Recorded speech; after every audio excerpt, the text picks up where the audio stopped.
नमस्कार दोस्तों, मैं अंकुर उपाध्याय स्वागत करता हूं आप सभी का आपके अपने YouTube channel share market analysis में। सबसे पहले आज के सेशन में जिन स्टॉक्स के बारे में मैं बात करने वाला हूं उनके नाम बताना चाहूंगा आप सभी को। ये 5 स्टॉक्स हैं यहाँ पे एंड काफी सारे कमेंट्स आए मेरे पास और ये कुछ मेरे लिए कुछ शॉकिंग था कि इस स्टॉक को लेकर पब्लिक इतनी ज्यादा उत्साहित है। स्टॉक का नाम है नायका। इस स्टॉक को वैसे तो ऐड करना नहीं चाहता था मैं अपनी इस लिस्ट में, बट जब मैंने कमेंट्स पढ़े तो काफी सारे लोग इस स्टॉक को देखे अट्रैक्ट हो रहे हैं, जिसके पीछे का रीजन ये आ रहा है सामने कि भाई ये 52 वीक लोस पे ट्रेड कर रहा है, क्या यहां पे लेना चाहिए। कुछ ब्रोकरेज हाउसेस हैं जिनकी कवरेज है और ऊपर के टारगेट्स हैं, बट एक्चुअली में करना क्या चाहिए इसके बारे में बात करूंगा। साथ के साथ कुछ अपने रिजल्ट्स पे रिएक्शन दिखाते हुए दिख रहे हैं stocks like SBI card, Tata chemicals and Aditya Birla life AMC. तो इन स्टॉक्स में आपको क्या करना चाहिए इसी के बारे में बात करने वाला हूं। लास्टली हम एक और स्टॉक डिस्कस करेंगे जिसका नाम है डिलीवरी। इस स्टॉक में 52 वीक लोस तो कंटिन्यू लगी रहे हैं, अपने आईपीओ प्राइस के नीचे भी आ गया है और ऊपर से तो 50% करेक्ट हो गया है। इस शेयर में चल क्या रहा है, कितनी गिरावट बाकी है, काफी ज्यादा कहीं ना कहीं प्रॉब्लम क्रिएट हो रही है अब इनके इन्वेस्टर्स के लिए। तो चलिए दोस्तों, इन्हीं के बारे में एक एक करके सारे स्टॉक्स पे बात करता हूं, जानने की कोशिश करते हैं अगर आपके पास पोजीशन है तो क्या करना चाहिए। क्या यहां पे थोड़ा सा इसको एवरेज आउट करने के मौके हैं या फिर दूरी बनाए रखें, वही ज्यादा बेटर ऑप्शन है।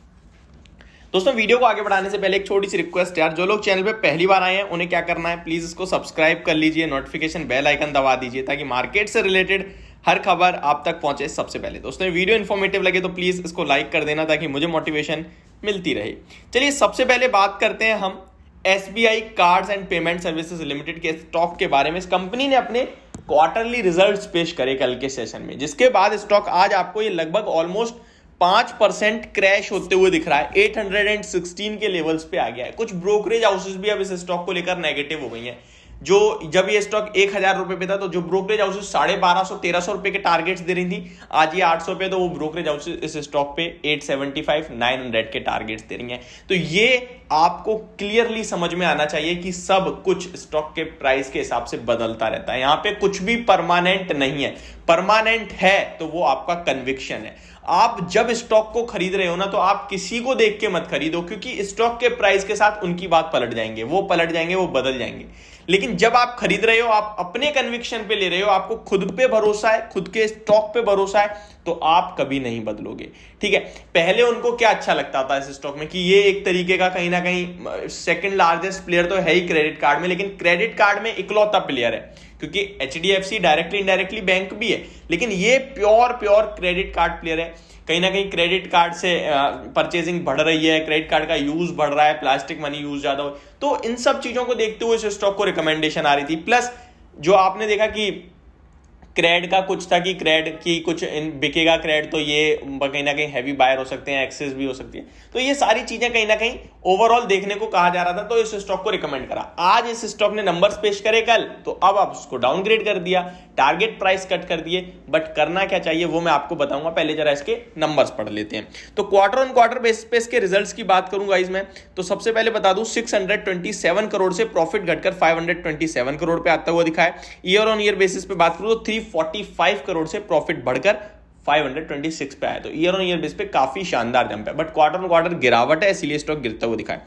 मार्जिन्स के बारे में तो इसके बारे में मुझे बात करनी नहीं चाहिए, क्योंकि ये एक तरीके का मतलब बैंकिंग फाइनेंशियल स्टॉक है। एनपीए जीएनपीए देख लेते हैं, तो कहीं ना कहीं इसके बारे में मैं आपके साथ शेयर करूं एनपीए जीएनपीए के बारे में, तो वो मैं आपके साथ शेयर कर देता हूं, लेकिन उसके लिए मुझे लगेगा 1 मिनट। हाँ जी, तो नेट एनपीए कंपनी के 0.78% पे आते हुए दिखे, 0.79% से घटकर क्वार्टर ऑन क्वार्टर बेस पे, तो ठीक है, बट बहुत कम गिराए, थोड़ा 0.7 के आसपास आता तो ज्यादा बेटर रहता। चलिए ठीक है। ग्रॉस एनपीए के बारे में बात करें तो 2.14% पे है, 2.24% से घटकर, तो ठीक है, क्वार्टर क्वार्टर बेस भी ये ठीक है। तो ये ओवरऑल नंबर्स हैं, जिसके बाद स्टॉक आपको 5.5% अब करेक्ट होता हुआ दिख रहा है। अब इस स्टॉक में करना क्या चाहिए इसके बारे में अपना व्यू दूं, तो गाइस ये लेवल बेचने वाले बिल्कुल नहीं है, ये आगे चल के आपको आउट परफॉर्मेंस दिखाएगा। डेफिनेटली आपको 1100 रुपए का लेवल देगा, डेफिनेटली देगा।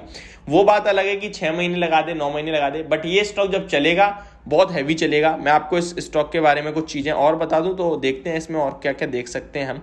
23 का रिटर्न ऑन इक्विटी है और 11.6% का रिटर्न ऑन कैपिटल एम्प्लॉय, जो कि कमी रहता है ऐसे स्टॉक्स में। स्टॉक का वैल्यूएशन की बात करूं तो 95 रुपीज की बुक वैल्यू पर शेयर है, जिसके सामने 816 पे ट्रेड कर रहा है, तो सस्ता तो बिल्कुल भी नहीं है। शेयर होल्डिंग पैटर्न देखिए कितनी इंटरेस्टिंग है, अगर ये स्टॉक खराब होता तो इतनी इंटरेस्टिंग शेयर होल्डिंग पैटर्न होती ही नहीं। 69.41% स्टेक प्रमोटर्स के पास है, 8.82% FIIs के पास है, 16.99% DIIs के पास है, और FII DIIs ने अपना स्टेक बढ़ाया है इस क्वार्टर में, ठीक है, ये भी याद रखना। पब्लिक 4.78% होल्ड करती है केवल। अगर आप इतना सा हिस्सा लेके बैठे हो एक स्टॉक में और उसमें भी आपको डर लग रहा है तो गलत है, मेरे हिसाब से बने रहिए। एक ही वीडियो काफी, एक ही स्टॉक काफी ज्यादा टाइम खींच गया है। Next, Tata chemical. Numbers market को पसंद आए नहीं आए उसकी बात छोड़ते हैं, लेकिन स्टॉक भागा पहले काफी था, जिसकी वजह से आपको गिरावट देखने को मिल रही है। तो बस यही होता हुआ दिखा है, 5% की गिरावट, और ऑलरेडी अपने 52 वीक हाइस पे ही है स्टॉक, कोई ज्यादा दूर नहीं है। मुझे लगता है थोड़ी और गिरावट होने दें। फ्रेश एंट्री अभी डिप पे खरीदारी करने का सही समय नहीं है। लगभग मेरे हिसाब से अगर इन केस 950 पे आता है, मैं कह नहीं रहा हूँ आएगा, लेकिन आता है तब खरीदना चाहिए। आदित्य बिरला लाइफ के बारे में बात करते हैं दोस्तों। आदित्य बिरला लाइफ के बारे में बात करें तो इस स्टॉक के भी नंबर्स आए हैं, जो कि नंबर्स बाजार को पसंद नहीं आए, जिसके बाद आपको गिरता हुआ दिख रहा है ये स्टॉक भी। अब इस स्टॉक में क्या करना चाहिए, इसके बारे में बात करते हैं। इस स्टॉक में मेरे हिसाब से अभी आपको थोड़ा समय और देना चाहिए। आदित्य बिरला सन लाइफ AMC में अभी 375 का इसका 52 वीक लो है, 414 पे आ गया। मुझे लगता है 400 के आसपास आप डेफिनेटली लॉन्ग टर्म के हिसाब से खरीद के चलें। स्टॉक बहुत अच्छा है, आपको अच्छे रिटर्न्स देगा, 15% की कैगर के हिसाब से आपको आगे चल के रिटर्न्स दे सकता है। अब आते हैं जिसपे सबसे ज्यादा सवाल आ रहे हैं मेरे पास, इनफैक्ट मुझे लग ही नहीं रहा था इस पे आने चाहिए, वो है नाइका। इस स्टॉक में 4% की गिरावट हुई है, 980 का लो लगता हुआ दिखाए और 1000 के अराउंड ट्रेड कर रहा है। 980 का 52 वीक लो है, 48,000 करोड़ का मार्केट कैप है इस कंपनी का। आपको पता है जब इसका IPO आया था उसके बाद 1 लाख करोड़ का मार्केट कैप पार करा था, और वो फर्स्ट एंटरप्रेन्योर ऐसी बनी थी, लेडी थी, और वो 1 लाख करोड़ के पार का मार्केट कैप लेके खड़ी हो गई थी। अभी असली फेस, असली चेहरा दिखा दिया है मार्केट ने कि भाई अभी आप इतने नहीं हो कि आप वहां पहुंच सको, वहां ट्रेड कर सको। 48,000 करोड़ का मार्केट कैप रह गया है, अभी गिरावट चली रही है। वैल्यूएशन वाइज बात करूं तो 29 रुपीज की बुक वैल्यू पर शेयर है इस कंपनी की, अभी भी 1000 पे ट्रेड कर रहा है। तो ये आपको दर्शा रहा है कि कोई सस्ता नहीं है ये शेयर, ठीक है। आप सोच रहे हो ना बहुत गिर गया है, एक्यूमुलेट करना चाहिए। मैंने कल भी एक वीडियो बनाई थी नायका पे, जब मैंने कहा था अवॉइड लिस्ट में ही रखें, वो ज्यादा बेटर ऑप्शन है आपका, नहीं करना चाहिए एक्यूमुलेट। बीच में उछाल आएगा उसमें, मुझे पता है काफी सारे लोग बस अब तो फिर 2000 का हो जाए खरीदेंगे, बट नहीं खरीदना चाहिए, कुछ बनता नहीं है। एक बार प्रॉफिट में आ गई कंपनी और कहीं ना कहीं फिर दोबारा लॉस पोस्ट कर दिया कंपनी ने। ओवरऑल ऐसी नई कंपनी से मैं आपको अवॉइड करने की राय ही दूंगा, क्योंकि यहाँ कॉम्पिटिशन धीरे धीरे बढ़ ही रहा है, और प्लस मुझे नहीं लगता आपके पास और विकल्प हैं काफी अच्छे, तो वहीं देखें। 2500 रुपए का आइए, इसका हमने 1000 रुपए पे आ गया ऑलरेडी, ये कहीं ना कहीं डिस्ट्रॉय कर चुका है आपकी वेल्थ। बाकी देखते हैं। डिलीवरी की बात करें तो इसके तो मैनेजमेंट ने जब से नेगेटिव कमेंट्री कर दी है तब से गिरता ही चला जा रहा है, 361 के लेवल्स पे आ चुका है ऑलरेडी स्टॉक। इस शेयर के बारे में बात करूं दोस्तों तो ये स्टॉक अभी आपको इग्नोर लिस्ट में रखना चाहिए अगले 1 महीने के लिए। जब तक कहीं सेटल नहीं होता तब तक दूर ही रहें इस स्टॉक से।